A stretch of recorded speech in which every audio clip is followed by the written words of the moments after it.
Assalamualaikum warahmatullahi wabarakatuh. Nama saya Nafilatul Komala, NIM E 2018-2232. Di sini saya dari kelompok pertama, pemateri ketiga, yang akan melanjutkan presentasi dari teman-teman saya sebelumnya, yakni pembahasan poin kelima dan keenam.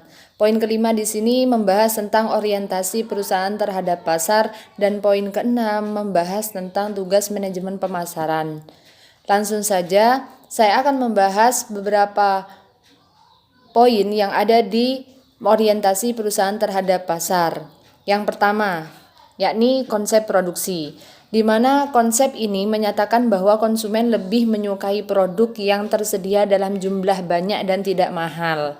Jadi kebanyakan konsumen menyukai produk yang jumlahnya banyak, stoknya banyak, tetapi harganya murah ketimbang stoknya limited edition atau terbatas tetapi harganya mahal, karena harus menyesuaikan dengan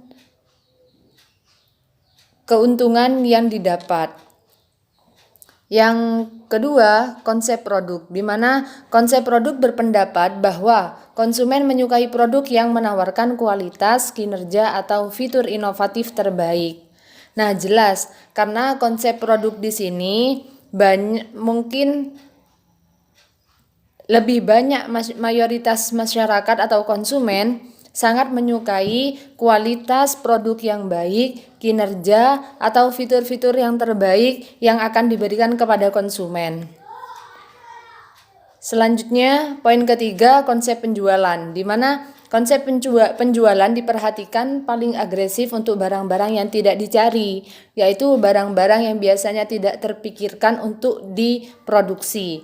Contohnya, barang yang sangat tidak banyak orang memproduksi.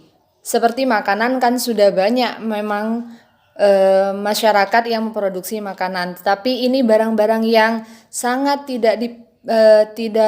hampir tidak dipikirkan untuk diproduksi. Contohnya asuransi, ensiklopedia, dan peti mati. Nah, selanjutnya poin keempat, konsep pemasaran, di mana konsep pemasaran di sini beranggapan bahwa kunci untuk mencapai tujuan organisasi adalah menjadi lebih efektif daripada pulsain dalam menciptakan, menghantarkan, dan mengkomunikasikan nilai pelanggan yang lebih baik kepada pasar sasaran yang dipilih. Nah, selanjutnya konsep pemasaran holistik.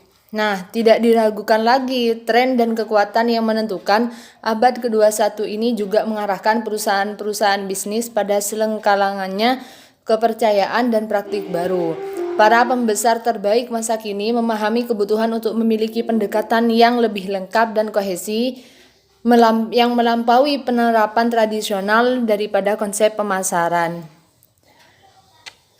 Nah, konsep pemasaran holistik ini didasarkan atas pengembangan desain dan mengimplementasikan program pemasaran, proses, dan aktivitas-aktivitas yang menyadari perluasan dari sifat saling ketergantungannya.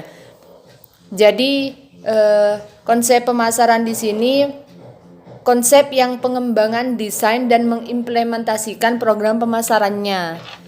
Nah, selanjutnya poin kelima adalah poin tugas manajemen pemasaran, di mana terdapat 7 tugas dari manajemen pemasaran. Yang pertama,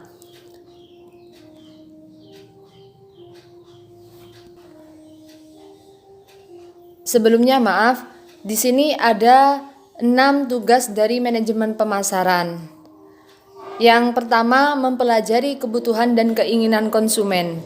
Jadi sangat penting bagi pemasaran untuk mempelajari kebutuhan apa yang diinginkan, kebutuhan atau keinginan yang akan dipenuhi oleh pemasaran kepada konsumen.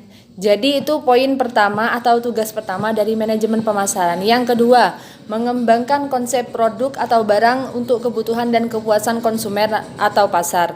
Jadi di sini konsumen kan tidak selamanya menyukai barang-barang itu saja, tetapi harus ada inovasi atau pengembangan produk agar konsumen tetap puas dalam memakai produk yang kita jual.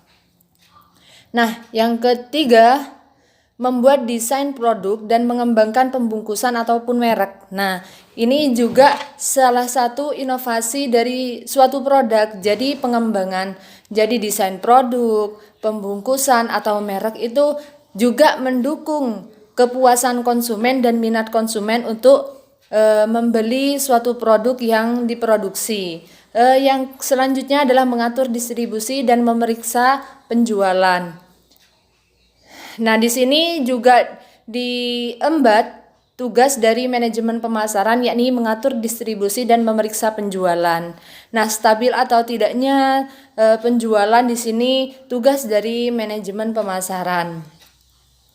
Yang selanjutnya menciptakan komunikasi pemasaran efektif dan efisien. Yang diperlukan banyak masyarakat memang suatu pemasaran yang efektif dan efisien, karena yang poin selanjutnya adalah menciptakan komunikasi pemasaran efektif dan efisien. Karena kebanyakan masyarakat ingin memiliki suatu pemasaran yang efektif dan efisien, begitu juga yang sekiranya dapat sampai kepada konsumen dengan efektif dan juga efisien. Yang terakhir, tugas dari manajemen pemasaran ini mengatur harga untuk mendapatkan return on investment yang layak. Jadi poin terakhir atau tugas terakhir dari manajemen pemasaran di sini yakni mengatur harga untuk mendapatkan return on investment. Jadi untuk mengatur harga agar dapat menjaga atau mendapatkan keuntungan yang layak. Sekian presentasi dari kami. Selebihnya mohon maaf. Saya akhiri. Wassalamualaikum warahmatullahi taala wabarakatuh.